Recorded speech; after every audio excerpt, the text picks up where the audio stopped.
चींटियां इंसानों की तरह हैं। उन्हें भी साथ रहना पसंद है और वो दुनिया के हर कोने में मौजूद हैं। पर उनकी तादाद बहुत ज्यादा है। देखा जाए तो हर इंसान के मुकाबले इन 6 पैरों वाले जीवों की तादाद 25 लाख है। पर क्या हम उनसे कुछ सीख? ज्यादातर किस्म की चींटियां धरती के गर्म इलाकों में रहती हैं।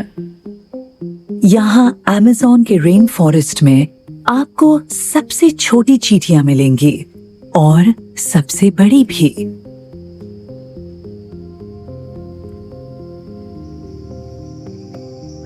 घने जंगल के बीच एक बड़ी चींटी शिकार पर निकली है।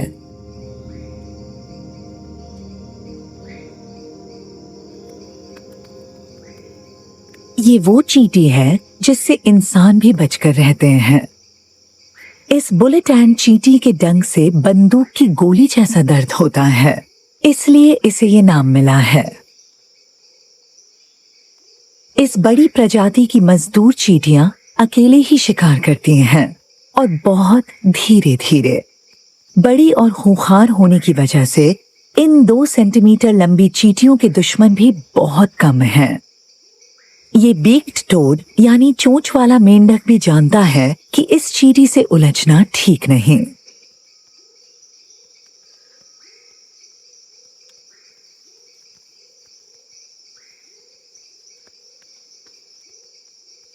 ज्यादातर चींटियों की तरह बुलेट एंड्स भी पेड़ पर चढ़ने में माहिर होती हैं।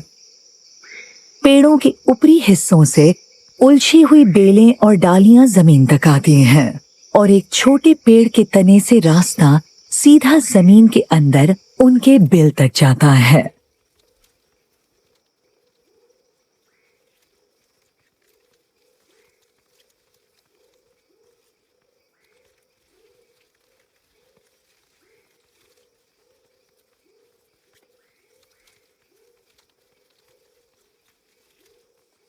उंगली जितनी चौड़ी ये सुरंगें जमीन के अंदर लगभग 1 मीटर गहरी होती हैं, जहां सूरज की गर्मी आसानी से नहीं पहुंच पाती।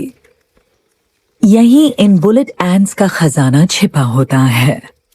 पेड़ की जड़ों के पास बने बिल से रानी चींटी इस अंधेरी दुनिया पर राज करती है। अंडे, लार्वे और प्यूपे सब जमीन पर ही पड़े रहते हैं और पास ही सारी चींटियां शिकार को इकट्ठा करके उसके टुकड़े करती हैं। इनके ताकतवर जबड़े पल भर में किसी भी कीड़े के टुकड़े टुकड़े कर देते हैं। बुलेट एंड्स के अंडे यहाँ नीचे बिल्कुल सुरक्षित हैं और इनकी ब्रश जैसी जीभ उन्हें आराम से चाटकर साफ करने के काम आती है।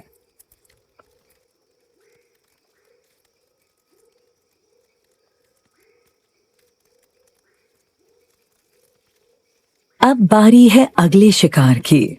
हमेशा की तरह ये मजदूर चींटी अकेले ही निकल पड़ी।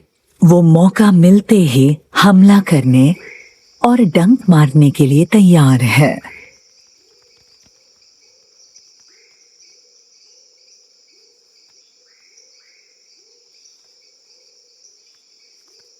ये बड़ी चींटी फूलों का मीठा रस इकट्ठा करती है और इस तरह वो अदला बदली का पुराना रिश्ता निभाती है और मीठे इनाम के बदले पॉलिनेशन में मदद करती है।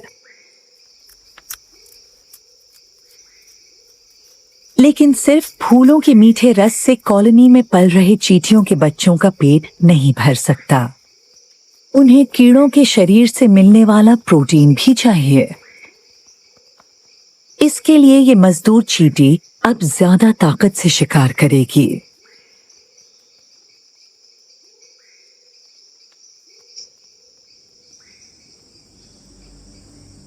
ये सुरक्षित बिल यानी चींटियों का बसेरा किसी शानदार इन्वेंशन से कम नहीं।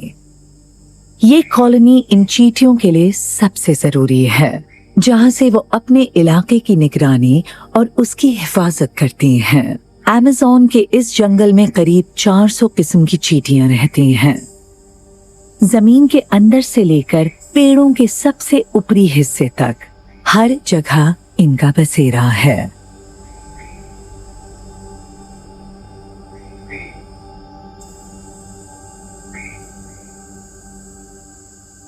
इनमें कुछ तो सच में डरावनी होती हैं। ये आराम से पेड़ों की छाल में मौजूद कीड़ों से अपना पेट भरने वाली चींटियां नहीं, बल्कि 6 पैर वाली ये अलग तरह की चींटियां पूरे इलाके में बदनाम हैं।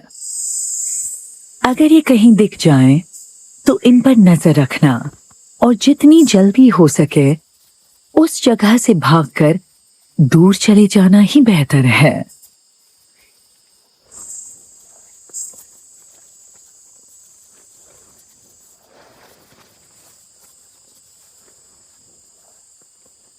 जब ये हजारों की तादाद में रेंगती हैं, तो वो आवाज कभी कभी दूर से सुनाई देती है।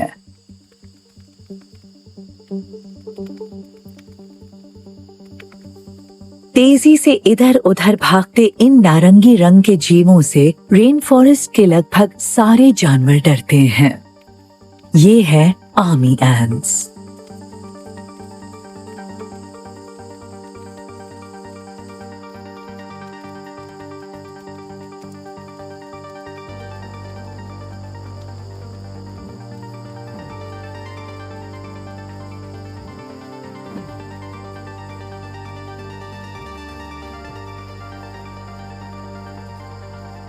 ये जहां भी दिखती हैं, ऐसा लगता है जैसे चींटियों का कभी ना खत्म होने वाला काफिला जंगल से गुजर रहा है।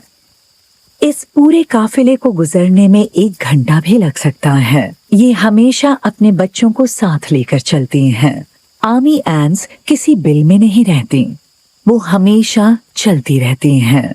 ये चींटियां खाना बदोश होती हैं। बेहद मजबूत जबड़े वाली फीमेल सोल्जर्स इस काफिले की हिफाजत करते हैं और वो रास्ते में आने वाले दुश्मन पर बिना डरे हमले के लिए तैयार रहती हैं। पर कुछ जीवों को इनके आसपास रहना पसंद है। इन रोव बीटल्स की गंध बिल्कुल आर्मी एंट्स जैसी होती हैं और इसी वजह से चींटियां इन घुसपैठियों को पहचान नहीं पाती और वो इनका ख्याल रखती हैं और इनकी हिफाजत भी करती हैं। वहीं दूसरी ओर अमेज़न के बड़े सेंटिपीड का शरीर इतना सख्त होता है कि चींटियां भी उस पर हमला करने की हिम्मत नहीं करती।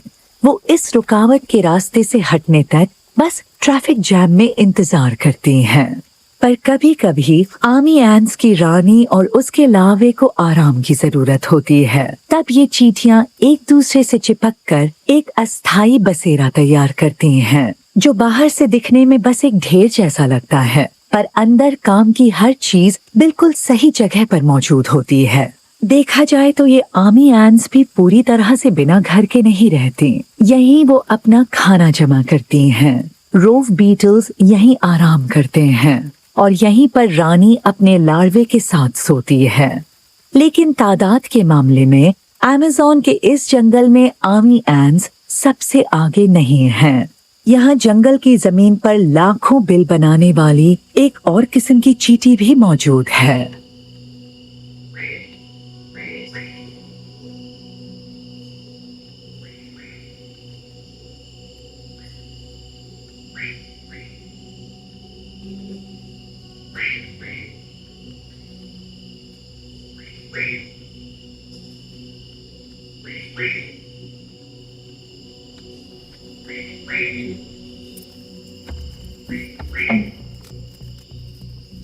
शिकारियों से बचाव के लिए पौधों से निकलने वाला कड़वा दूध जैसा रस भी उन्हें रोक नहीं पाता। ये लीफ कटर एंट्स पत्तों को काट काट कर अलग करती हैं। पत्तों पर मौजूद ग्लैंड्स, रोएं या कांटे भी इनका कुछ नहीं बिगाड़ पाते। वैसे ये चींटियां बस पत्ते ही खाती हैं, लेकिन उन्हें खुद पचा नहीं पाती। फिर भी वो बिना थके पत्तों के टुकड़े काटती रहती हैं और उन्हें सिर पर उठाकर ले जाती हैं।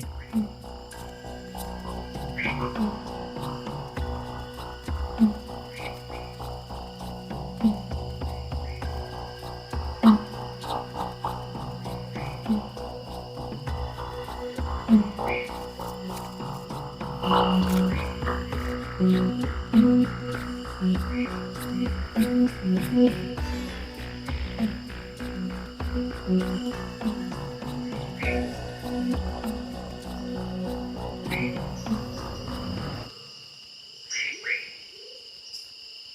लीफ कटर एंट्स जिन पेड़ों के पत्ते काटती हैं, वो अक्सर उनके बिल से काफी दूर होते हैं। जमीन पर इनकी कतार किसी लंबे कन्वेयर बेल्ट जैसी दिखती है और ये हर दिन 100 किलो पत्ते ढो कर ले जाती हैं।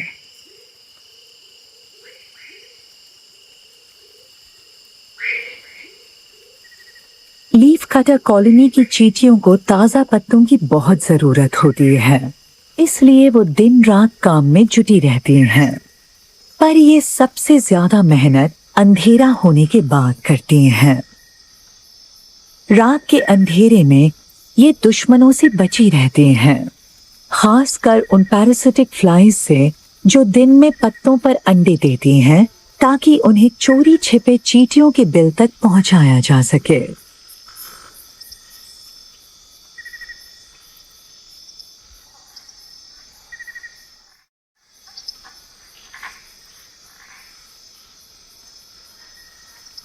ये 100 मीटर के किसी हर्डल रेस से कम नहीं।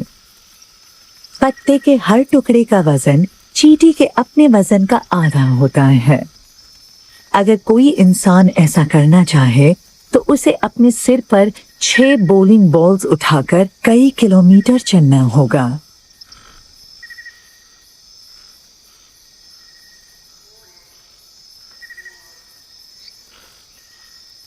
लीफ कटर एंट्स का बिल एक ट्रक जितना बड़ा होता है और जमीन के काफी नीचे बना होता है। बिल के अंदर जाने का रास्ता काफी बड़ा होता है और थोड़ी ऊंची जगह पर बना होता है, ताकि तेज बारिश में भी बिल के अंदर पानी न भर जाए।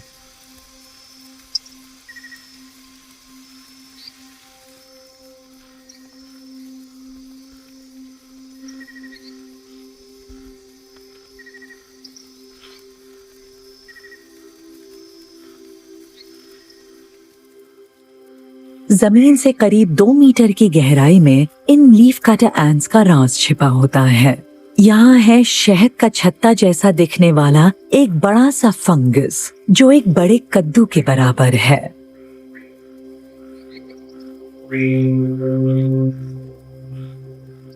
ये फंगस उन पत्तों के टुकड़ों के सहारे जिंदा रहता है जिन्हें चींटियां लाकर फंगस वेब के अंदर डाल देती हैं।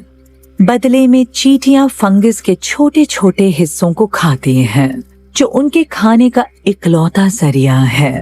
उनकी ये तरकीब कमाल की है। वो किसी दूसरे जीव को पालती हैं, जो उनके लिए खाना तैयार करता है, जिससे नहीं खाने वाली चीज भी खाने लायक बन जाती है।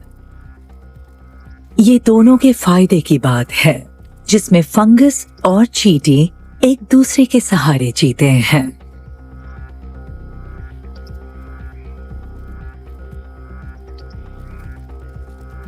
दुनिया में कोई और चींटी इतनी बड़ी कॉलोनी नहीं बनाती और ना ही फंगस उगाने वाली इन लीफ कटर एंट्स की तरह अपने रहने की जगह को इतने शानदार तरीके से बनाती है।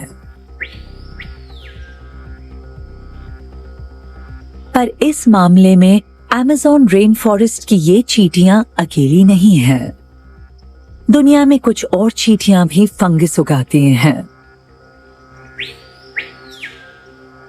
इस गर्म इलाके से बहुत दूर।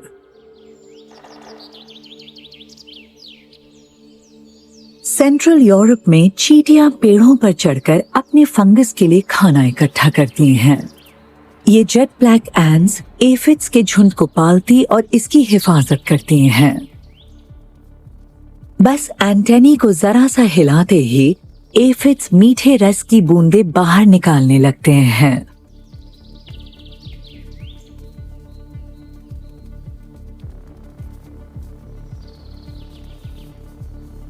ये दो अलग अलग तरह के कीड़ों के फायदे की बात है, जिसमें शुरू में फंगस का कोई काम नहीं होता।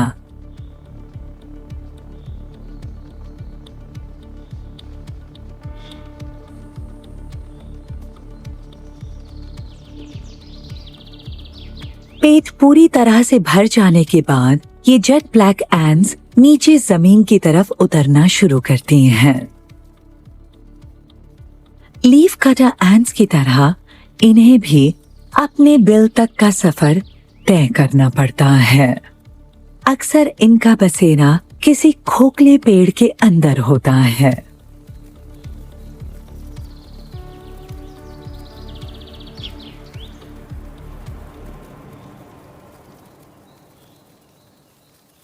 और इसके अंदर जेट ब्लैक एंट्स का राज छिपा होता है। अंदर एक फुटबॉल जितना बड़ा रेशमी धागों का जाल है। ये हजारों रास्ते और अनगिनत चेम्बर्स के साथ ऐसी भूल भुलैया है जहां चींटियां अपनी कॉलोनी के लिए जरूरत की हर चीज इकट्ठा करती हैं।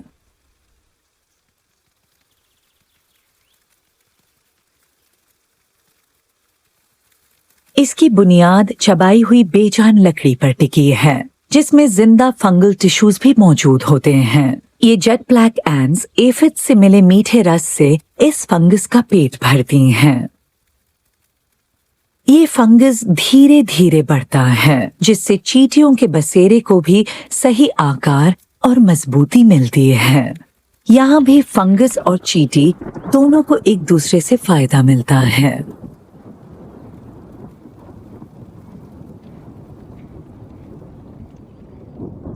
यूरोप के बीचों बीच इस इलाके में करीब 200 तरह की चींटियां रहती हैं। उनमें हर एक के पास अपनी खास जिंदा रहने की काबिलियत है।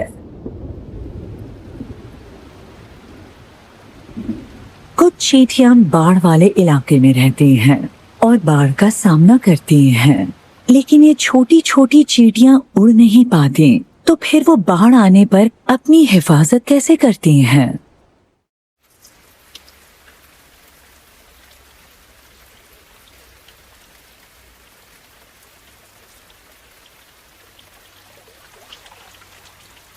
रेड एंट्स तुरंत खतरे को भांप लेती हैं कि जमीन के अंदर मौजूद उनका बसेरा बाढ़ के पानी में डूबने वाला है। वो बाहर निकलकर रानी चींटी के साथ साथ अंडों और लार्वे को लेकर एक दूसरे से चिपक जाती हैं।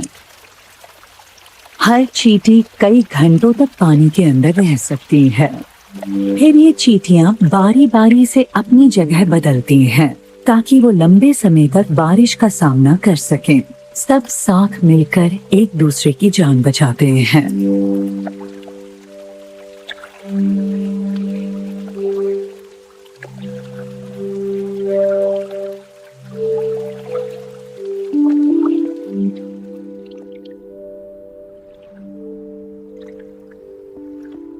बारिश रुकने के बाद भी बाढ़ के इलाके में पानी लगातार बढ़ता रहता है।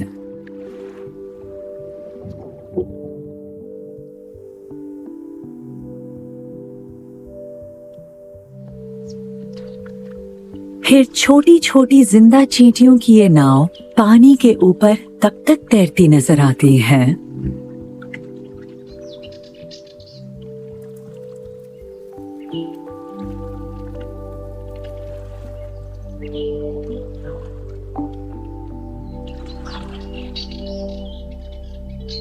जब तक कहीं किनारा न मिल जाए।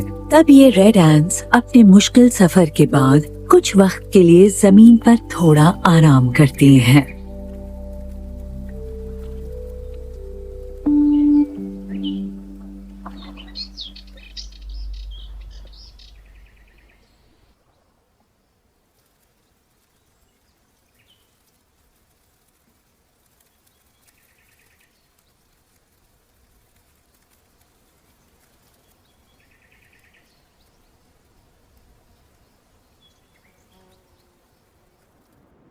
अक्सर बड़ी नदियों के आसपास का मौसम काफी सुहाना होता है,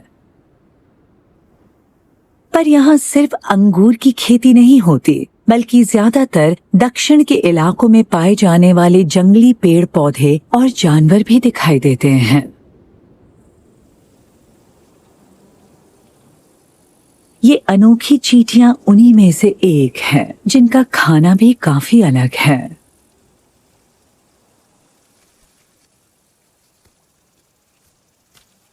हार्वेस्टर एंट्स पौधों के तनों और टहनियों पर चढ़कर अपने नाम के मुताबिक काम करती हैं। वो तरह तरह के पौधों के बीज इकट्ठा करती हैं और उन्हें खाने के लिए अपने बिल में ले जाती हैं।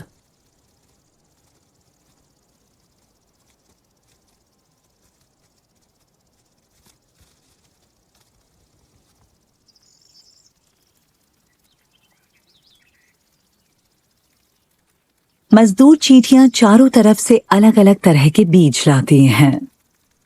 खासकर स्टार्च वाले घास के बीज उन्हें बहुत पसंद हैं। चेरी की गुठलियां भी इन चींटियों का खाना है। ये बात फिर से सही साबित होती है कि चींटियां अपने शरीर से 40 गुना भारी वजन उठा सकती हैं और वो दुनिया के सबसे ताकतवर जीवों में से एक हैं।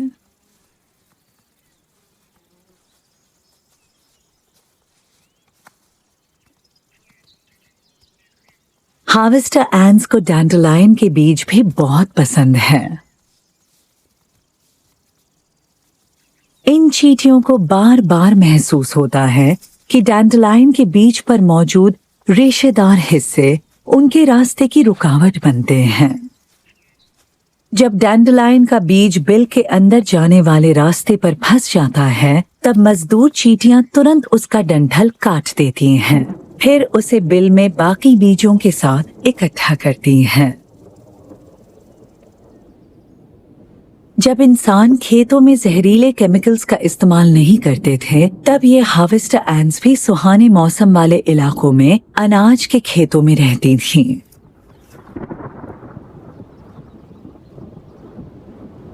अगर ऐसे खेत मैदानी इलाके में हो, तो वहां मौसम बदलते ही हालात मुश्किल होने का खतरा रहता है। हमेशा की तरह इन छोटे जीवों को ही सबसे ज्यादा नुकसान उठाना पड़ता है।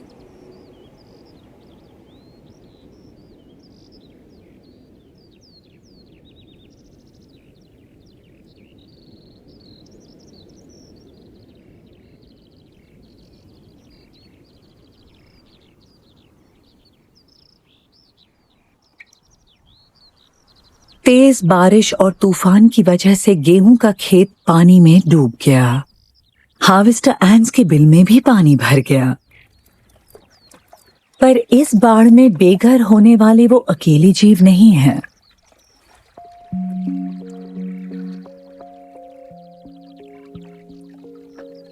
हार्वेस्टर एंट्स ने पॉपी के पत्ते का सहारा लेकर खुद को बचा लिया। ये लाल चींटियों की तरह तैर नहीं पाती, लेकिन उन्हें इस नाव का इस्तेमाल करना आता है।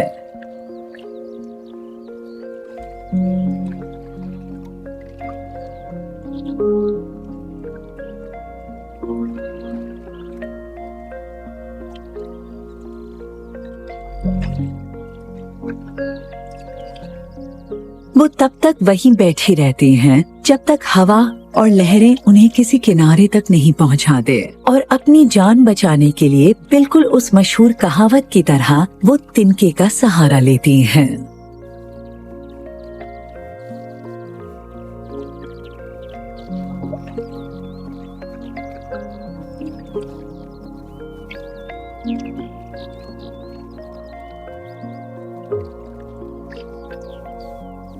उनकी फैमिली की सबसे खास मेंबर रानी भी बच जाती है।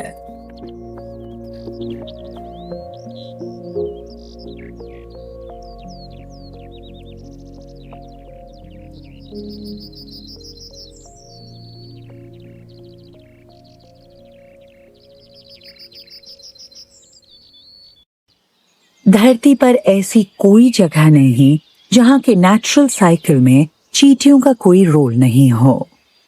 वो सेंट्रल यूरोप के सबसे सूखे इलाकों में भी आराम से रहती हैं। ये पुराना मिलिट्री ट्रेनिंग एरिया है जहां अब यूरोपियन बाइसन रहते हैं। यहाँ ज्यादातर जमीन रेतीली है जिस पर घास भी नहीं उगती। खुर वाले इन बड़े जानवरों का ये झुंड इस खुले इलाके में रहता है, जिसका फायदा गर्मी पसंद करने वाले दूसरे जीवों को मिलता है।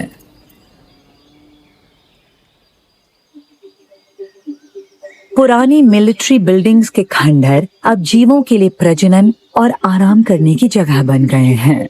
एक पुराने बंकर के पास रेत में बहुत से अजीब गड्ढे दिखाई देते हैं। इनमें रेत भरने और गड्ढे फिर बनने का सिलसिला जारी रहता है।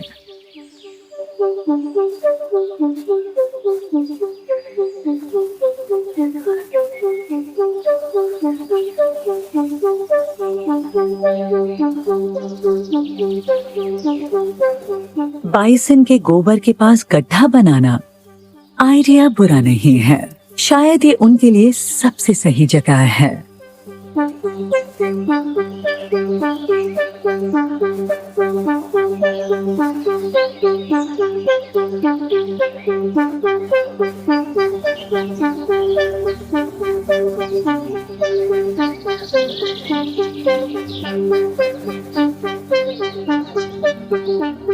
ये गड्ढा एंटलाइन ने बनाया है, जो एक शिकारी कीड़े का लावा है।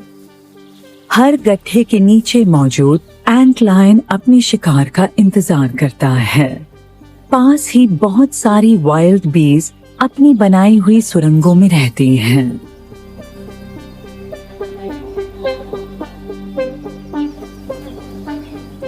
जहां लगातार नई जिंदगियां जन्म लेती हैं, वहां मौतें भी होती हैं। इसलिए रेतीली जमीन पर गश्त लगाना इन सैंड एंट्स के लिए फायदेमंद है। इस मजदूर चींटी को किसी चीज की गंध मिली है और वो उस जगह का मुआयना कर रही है। एंटलाइन ये मौका छोड़ने वाली नहीं।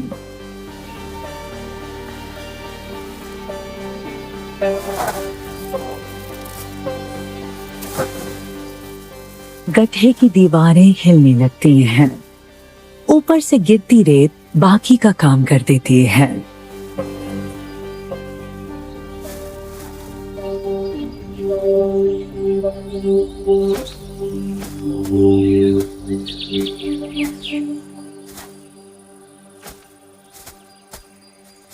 अब इस चींटी का बचना नामुमकिन है।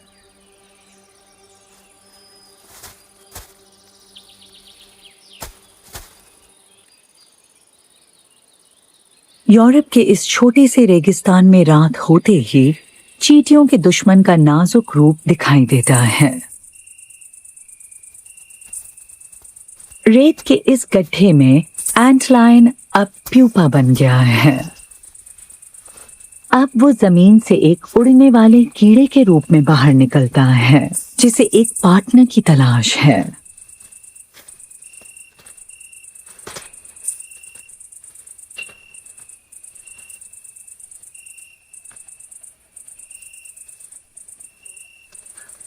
पहले उसके पंखों का सूखना और सख्त होना जरूरी है।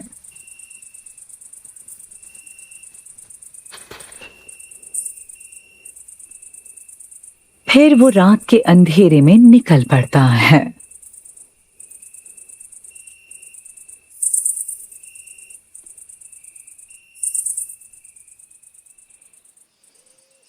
बाइसन वाले इस रेतीले इलाके के पीछे ओक यानी शाहबलूत का जंगल है। एक बार फिर वहां रहने वाली चींटियों को भी अपने साथ रहने वाले बड़े जीवों से फायदा मिलता है, और इस बार पेड़ उनके साथी हैं। ओक के पेड़।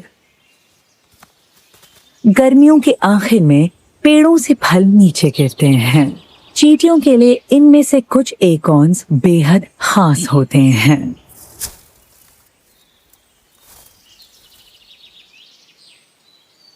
पेड़ के ऊपर ऐसे ही एक फल के भीतर वीवल का लार्वा था, जो इसमें छेद करके बाहर निकल गया। अब इस आधे खोखले फल में लेप्टोथोरैक्स चींटियां रहती हैं, जो यूरोप की दूसरी चींटियों से काफी छोटी होती हैं। अब ये नन्ही चींटियां अपने सुरक्षित और छिपे हुए ठिकाने से खाने की तलाश में बाहर निकलती हैं। उनकी कॉलोनी तक पहुंचना आसान है। इस छोटे से छेद में रानी के साथ करीब 50 मजदूर चींटियां के रहने की जगह है।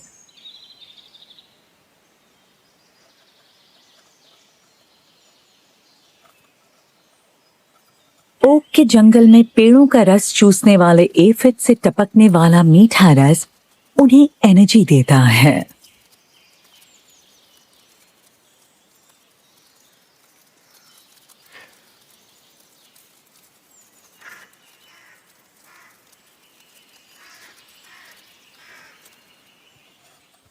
लार्वे को प्रोटीन देने के लिए शिकार किए गए जीवों को इस फल के भीतर लाया जाता है। बड़े शिकार को वहीं छोटे टुकड़ों में काटा जाता है। मच्छर का सिर एक बार में कट जाता है, लेकिन मच्छर के पेट को आसानी से भेदा नहीं जा सकता। इसलिए स्काउट एंट्स एक दूसरे की मदद करते हैं और इस कीमती शिकार को ऊबड़ खाबड़ जगह पर कुछ सेंटीमीटर दूर घसीटती हैं ताकि उसे ले जाने में आसानी हो।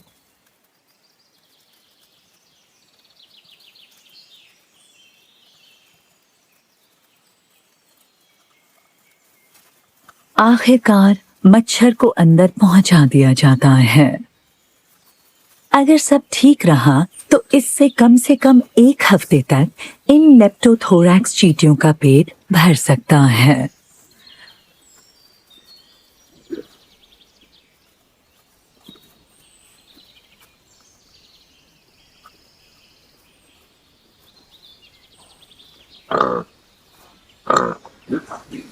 जब ओक के फल खाने वाले ये जानवर जंगल में इधर उधर घूमते हैं, तब इन छोटी चींटियों की किस्मत ही उनकी कॉलोनी को बचा सकती है।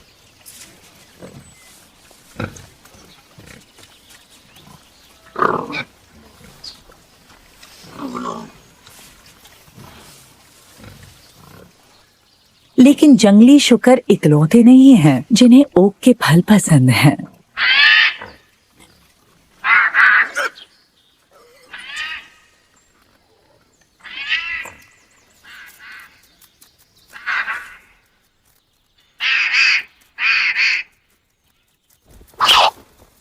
अगर किसी फल में चींटियों का बसेरा हो तो गिलहरी उसे पसंद नहीं करती।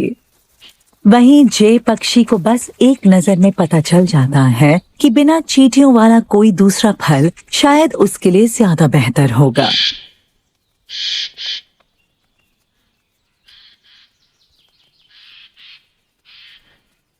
लेप्टोथोरैक्स चींटियों के लिए इससे अच्छी बात और क्या होगी। लेकिन अब बेघर होने के बाद उन्हें रहने के लिए एक नई जगह ढूंढनी होगी।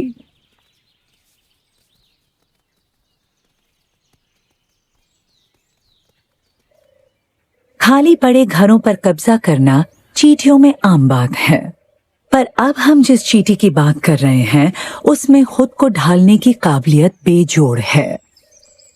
ओक के इस छत्ते के अंदर कभी गॉल वॉस्प्स रहती थीं, पर अब वहां कोलोबॉप्सिस चींटियों की कॉलोनी बस गई है, जिसकी मुखिया बड़े से पेट वाली रानी है।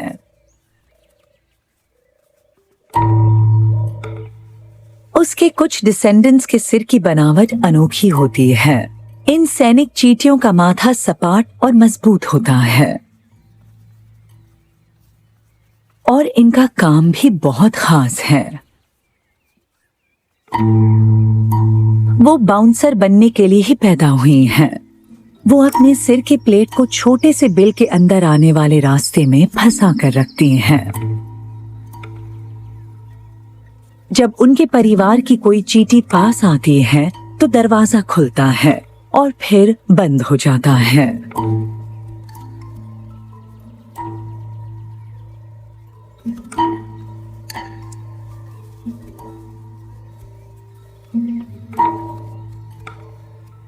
जब उस परिवार से किसी चींटी को बाहर निकलना हो तो ये पहरेदार एक तरफ हट जाती है। उसके बाहर निकलते ही वो दोबारा अपने सिर को ढक्कन की तरह छेद में फंसा देती है।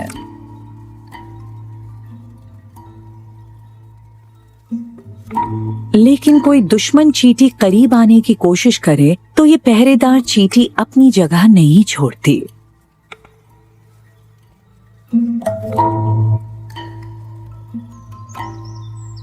गॉल वॉस्प्स, इस घोंसले और कोलोबॉप्सिस एंड्स, इन तीनों के बीच एक अनोखा रिश्ता है।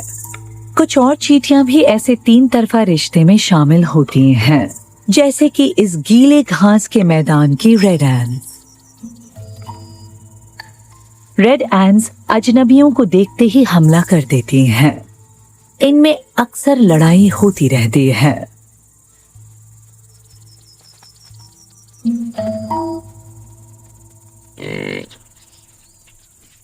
वाटर बफेलो इस गीले मैदान में चरती हैं। जुगाली करने वाले ये जानवर रीड्स, मेडोस्वीट और तेजी से उगने वाली दूसरी घास और बारहमासी पौधे खाते हैं, लेकिन वो इस तीन तरफा रिश्ते में शामिल पौधों से दूर रहते हैं क्योंकि वो उन्हें पसंद नहीं। ये है ग्रेट बर्नेट।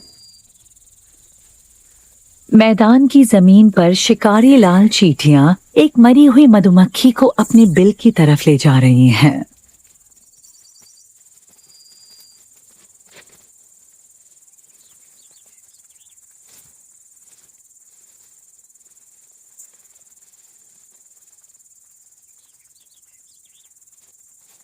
ये है डस्की लार्ज ब्लू।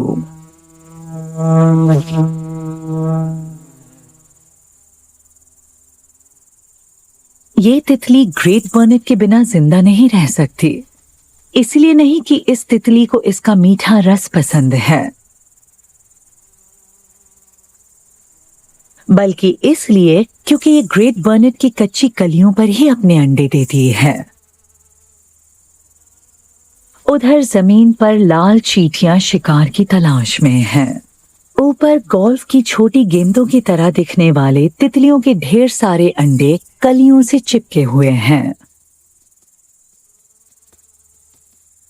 अंडों से डस्की लार्ज ब्लू कैटरपिलर्स के बाहर निकलने के बाद वो सबसे पहले अंडे के छिलके खाते हैं। फिर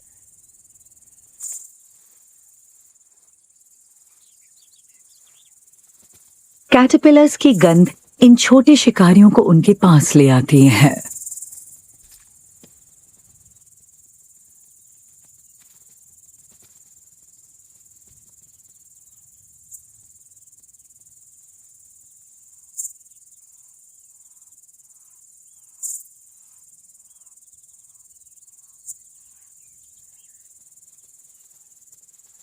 अब डस्की लार्ज ब्लू का ये कैटरपिलर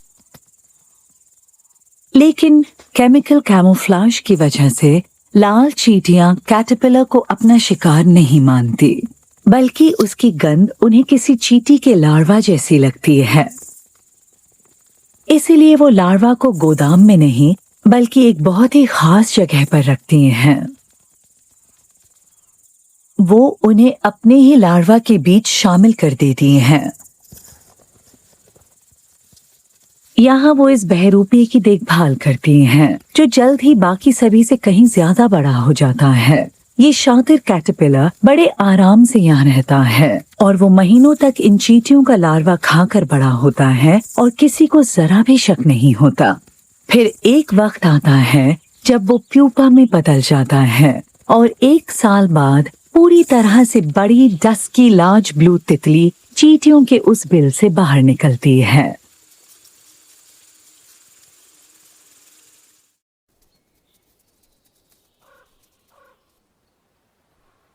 कॉनिफेरस जंगल में दलदल के उस पार पीले फूलों और बीजों से भरी लंबी फलियों वाला एक मामूली सा पौधा उगता है। ये है ग्रेटर सेलेंडाइन।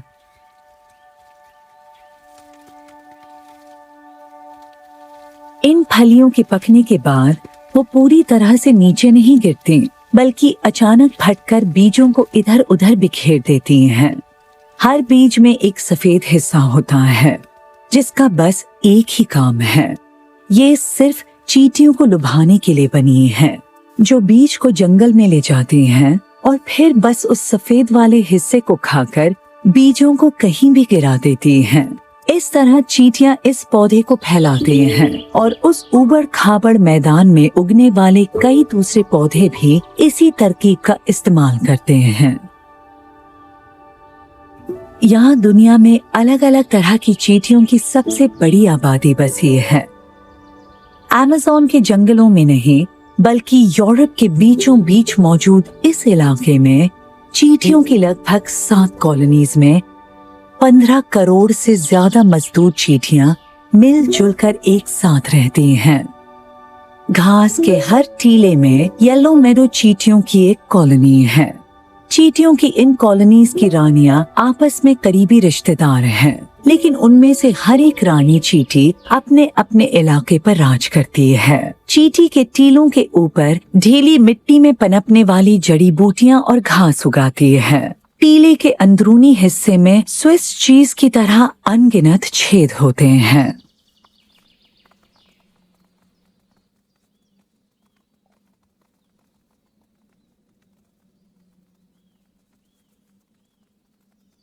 चींटियों के अंडों और लार्वे से भरे चेम्बर्स उन पक्षियों के लिए दावत की तरह हैं जो उन तक पहुंच सकें। ग्रीन वुडपेकर चींटियों का शिकार करने में माहिर होते हैं। जय पक्षी को भी जमीन पर चींटियों की इस भीड़ भाड़ में दिलचस्पी है। पहले इस देश के अनगिनत चरागाहों में हर जगह मेडो चींटियों की कॉलोनीज हुआ करती थीं। कभी हर जगह कीड़ों से मिलने वाले प्रोटीन का ये खजाना अब आसानी से नहीं मिलता। चरागाहों का खत्म होना इस तरह के कीड़ों के खत्म होने की एक बड़ी वजह है। इसका असर चींटियों पर भी पड़ता है, जो हमारी कुदरती दुनिया में बहुत काम आती हैं। पौधों को फैलाने के अलावा दूसरे कामों में भी इनका बहुत महत्व है। चींटियों की मौजूदगी बेहद जरूरी है, उस वक्त भी जब उनके होने की कोई उम्मीद ना हो, जैसे सर्दियों के मौसम में। सर्दियों का वक्त कीड़े खाने वाले पक्षियों के लिए बुरा वक्त होता है, इसीलिए उनमें से ज्यादातर पक्षी बहुत पहले ही दक्षिण की तरफ चले जाते हैं। लेकिन ग्रीन वुडपेकर ऐसा नहीं है। वो 0 से नीचे के तापमान में भी लकड़ी की चींटियों तक पहुंचना जानता है। बेहद ठंड में एक दूसरे से चिपक कर बैठी ये चींटियां आसान शिकार होती हैं। ये वुडपेकर बस चींटियों के ढेर के बीचों बीच एक सुरंग खोदकर पेट भरने तक उन्हें खाता रहता है।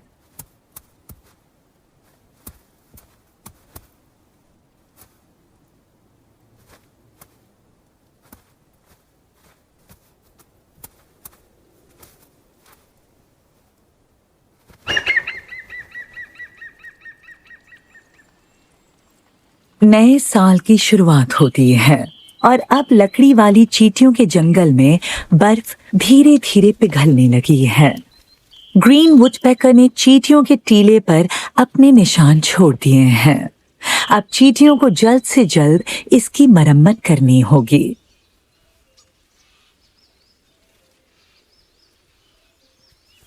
अभी भी ठंड की वजह से सुस्त पड़ी ये चींटियां अब अपने बिल के अंदर आने वाले हर छोटे बड़े रास्ते से बाहर निकलती हैं। सबसे पहले उन्हें अंगड़ाई लेकर अपनी ताकत फिर से हासिल करनी होगी।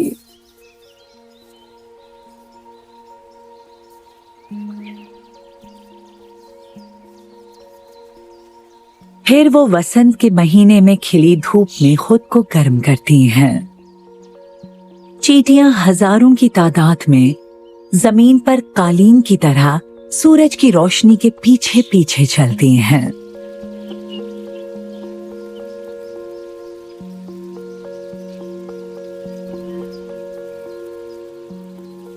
गर्माहट मिलते ही ये चींटियां अंदर की तरफ भागती हैं। वहां अपनी गर्माहट छोड़ती हैं, फिर बाहर आती हैं और दोबारा धूप सेकने लगती हैं।